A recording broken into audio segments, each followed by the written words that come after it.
তোমালোকে অকণমান আইডিয়া দিয়া আৰু অকণমান কিবা তেনেকৈ ষ্টৰি মইতো কাহিনীও লিখোঁতো।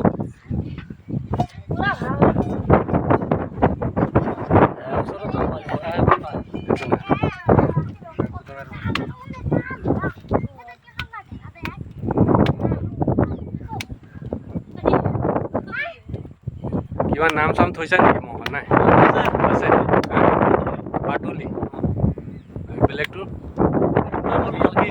হা ভালকি ভালকি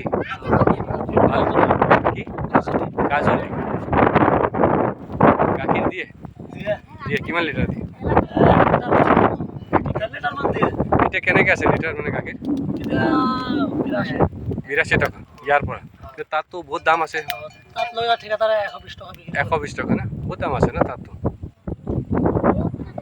ঠিকাদাৰ ইয়াৰ পৰা লৈ যায় না তোমালোকে দিয়া?